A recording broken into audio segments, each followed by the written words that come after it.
Hello, welcome to this video about my Raspberry Pi project for IoT software development.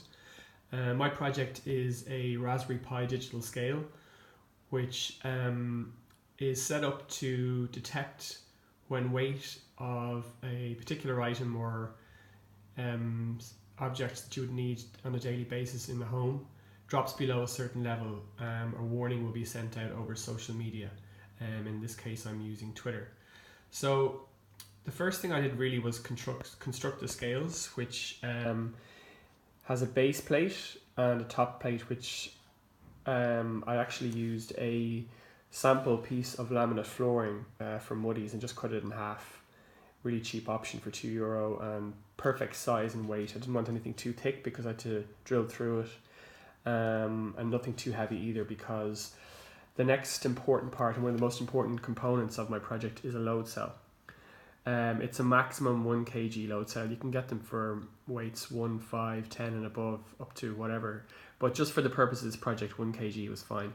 So what I've done is, as I said, I've drilled holes in the laminate flooring sample board, and I've attached the load cell with bolts and nuts, and that creates our scales. From the load cell, you'll probably see there's 4 wires. There's a red, a black, a green and a white, and they are connected into these connectors here.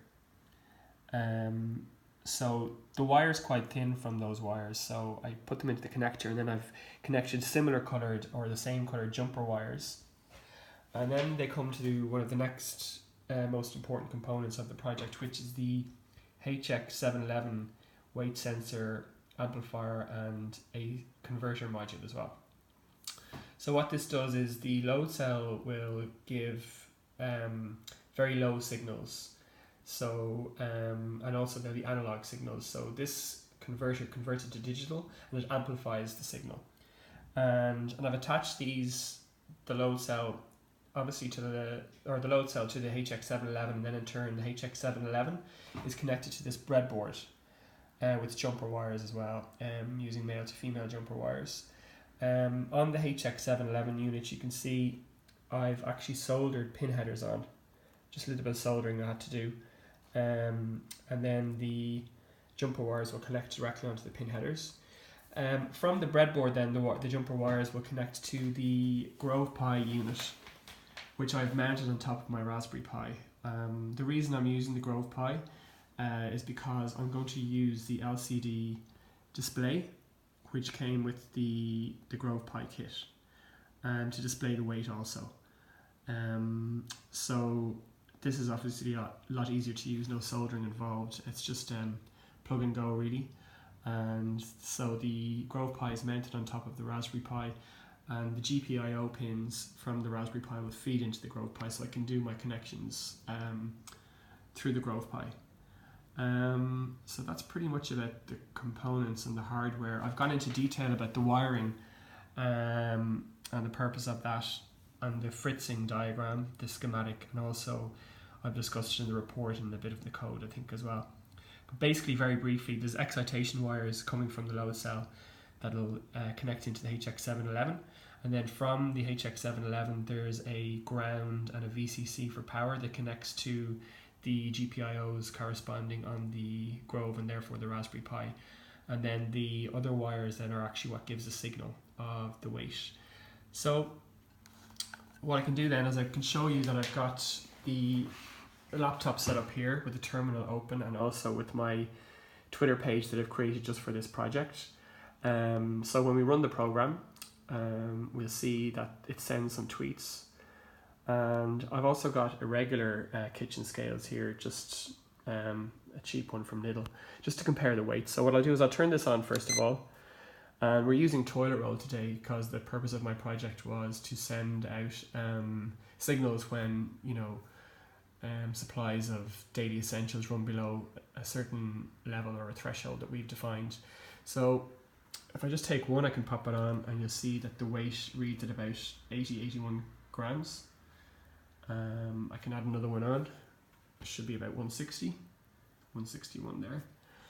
And then I've got a third one just for demonstration purposes, which I can add on top and then we're up to around 242. So just to compare that with the scales that I've created, how I did this was, when you open, I've imported a library in Python for the HX711, and when you run the code first, you comment out the line with the reference unit weight. So, and then you take an object you know the weight of. For this project, I've used a pound of butter, which is 454 grams. The reason I've selected that is because it's recommended that you use a weight which is the average or about half of the maximum load of 1 kg, and taking into account, you know, that the plate itself is probably about 100 to 200 grams. I just stuck with the 454 grams of a pound of butter. So I placed this onto the scales, and then I got a reading on the terminal. And the reading I was getting was 6 digits. It was actually a minus figure 388791 or something like that. The details are in the report and in the code. And what I do then with that is, I know I have my reference weight of 454 grams, or 456 I think it was, including the packaging. And I divide my reading, which is the minus 388791, by that, and I get my reference unit, which was minus 853, and I put that into my code. That means that when I weigh an object now, which if we just demonstrate with the tutorial. Actually, first what I'm going to do is I'm going to run the program. So if I just go up here, I'll see the program name is in there. I can start to run it, and you'll see here it'll start displaying the weight. It takes a few seconds to get going. So we've got 0 grams there, and a message saying add item to scale, maximum load 700 grams. You'll also see another message saying duplicate message, no tweet sent. That's because when the weight is at 0 or below another specified weight, 2 different messages go out. 0 means we've no supplies, and then below 100 grams is the weight I've decided to use, because the weight of a toilet roll is 80, will send that supplies are low. We're down to 1 basically. So if I take one of the toilet rolls now and place it onto the scales that I've constructed, we should see then we're getting a weight reading of 81 grams, which is what we expected. And if I add the second one,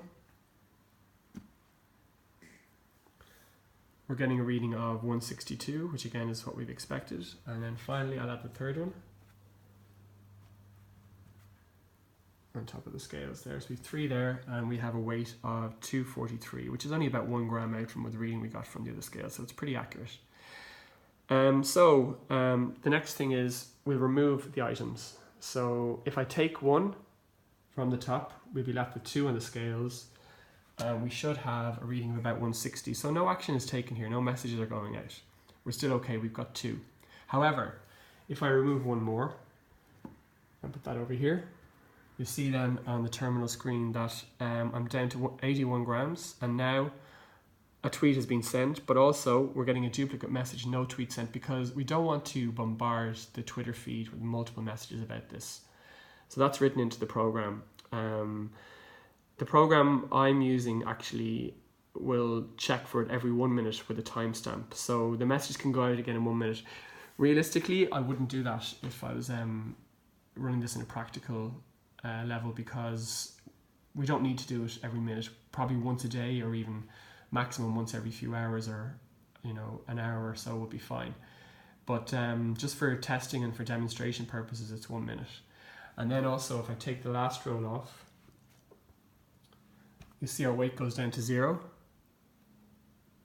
and we're getting add item to scale, maximum load to 700, duplicate message, no tweet sent, because we've sent the other message then, which is basically we've no supplies left. We've completely depleted the supplies. I just wanted to show you actually as well the LCD. That little display, it's not really reading on this camera now. There we go. So if I put the toilet roll on, getting 81 grams. Just add another one. And we're getting 165, so 162, yeah, that's exactly what we expected. Okay, so let's go and check Twitter. So we have a few messages here that have come in since we started running it, and the timestamps will be on it. So we can see here, if we open up the tweets, the 7 new tweets, 58 seconds ago, supplies completely depleted at 8:44. And the time now is 8:45, so that was just a minute ago. And then warning supply is low. So that was when we were down to one toilet roll. And then I removed the final one and we got supplies completely depleted. When I started running the program, which was about 3 minutes ago, there was nothing on it. So supplies completely depleted came up as well. And that continued to come until I added 1. And then I had 2, which was over the threshold. And then when I remove them again, the tweets get sent. So you can see here we've got another tweet since we've opened them. And they're completely depleted. So that's it. Thanks for watching.